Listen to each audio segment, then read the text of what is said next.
Now, we did discuss Mesopotamia kasi yung foundations of S&T developed in Sumer, located in the southern part of Mesopotamia.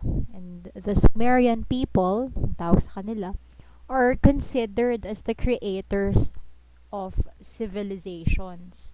The Sumerians were the first who explored the practice of scientific hypothesis. They are also engaged or were engaged in technological innovations. They created the earliest written language. They developed math, astronomy, and astrology. And they also fashioned the concept of time. So these are the Sumerians' most important inventions. We have the wheel, the sail, and writing. The wheel po is developed before from a need to make better pottery in less time. So, primarily, hindi naman talaga siya for transportation of goods and traveling. Afterwards, na-realize na lang nila na pwede din pala gamitin yung wheel. So, the potter's wheel was then adapted to create carts and chariots for transporting goods and, of course, for traveling. Then, the invention of sail, most likely the same din, yung paradigm niya was applied to the sail. Kasi they simply began through observation of the wind's effect on a piece of cloth, and then na-realize nila na sails are indeed important for trade, magagamit pala nila, because waterways were the preferred route for trade. So, ginamit nila yung sail, inilagay nila doon sa mga ginawa nilang boats, and then ginamit nila para makapunta sila dun sa lugar kung saan sila magte-trade.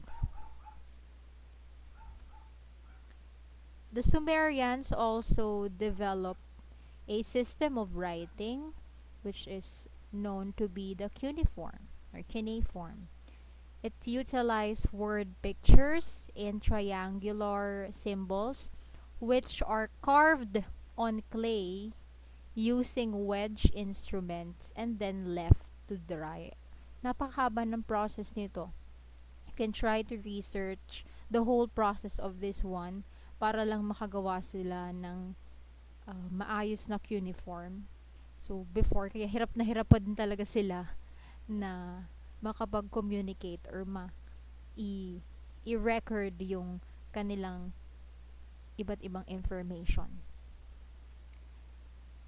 The picture now depicts the ancient irrigation and dikes naman na dinevelop din nung Sumerians, kasi they also learned now na pwede pala na gamitin yung Tigris at saka yung Euphrates para makapag-water at para maging fertilize yung farm fields nila. Kaya nakapag-develop sila ng irrigation and dikes. Na-realize nila sa halip na magbuhat sila ng tubig, mas maganda na mag-flow na lang yung tubig galing doon sa dalawang rivers in a form of or in the use of irrigation. Next, to facilitate easier travels, the Sumerians developed the first roads using sun-baked bricks. Now, moving on to the next civilization, we have Babylon. So, it was one of the great civilizations of the ancient world. So, ancient Babylon were amongst the earliest people who developed the astronomy and astrology, and they were also outstanding mathematicians way back then, as they were the first people who developed fractions. So kapag may mga gusto tayong sisihin, sino ba ang nag-develop ng fraction? Oh, Babylonian civilization. Also, they tried to develop cartography, jewelry making, and calendar system. So these were just some of their important contributions.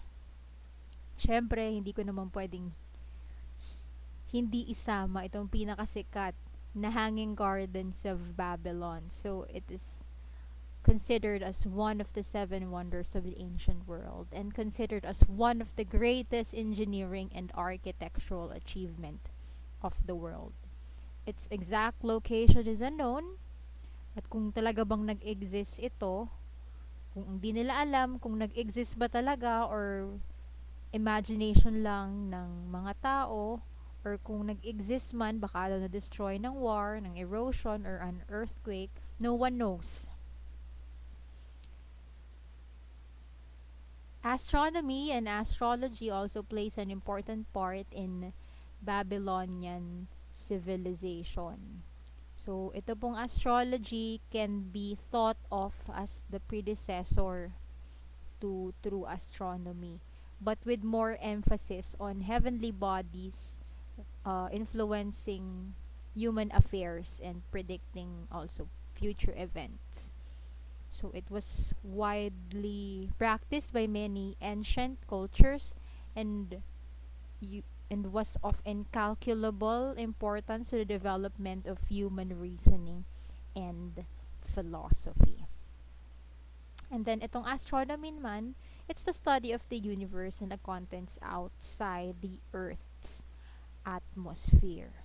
So before, yung Babylonian people, they associated the planets to sa deities, and observatories were attached to the temples.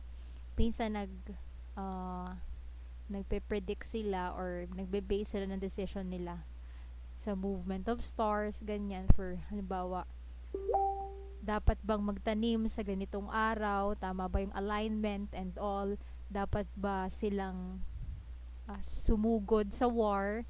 So dito sila nagbe-base astronomy and astrology.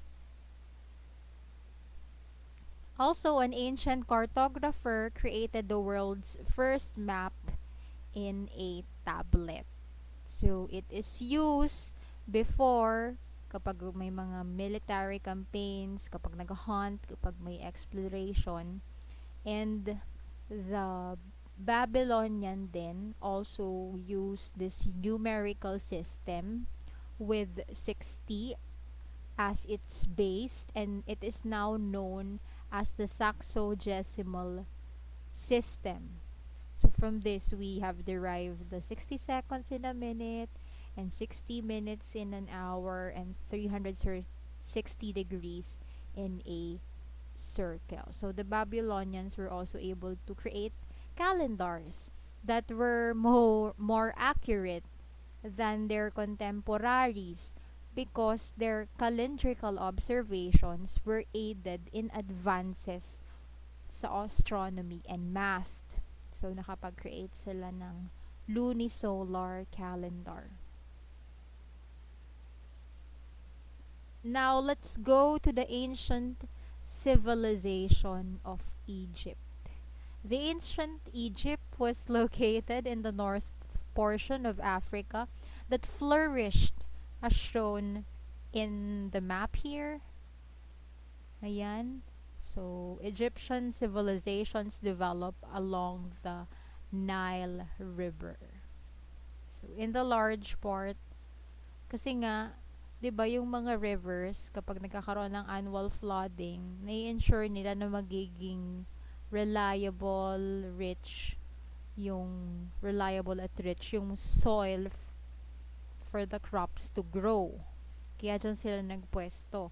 And the ancient Egyptians have a large contribution to SNT because they build grand monuments and temples, and they also made advances in engineering, architecture, agriculture, medicine, astronomy, and even in art and literature. So, nag-develop din sila ng cosmetics, ng ink, ng toothbrush, yung mga ganyan. So, it was also invented by the Egyptians.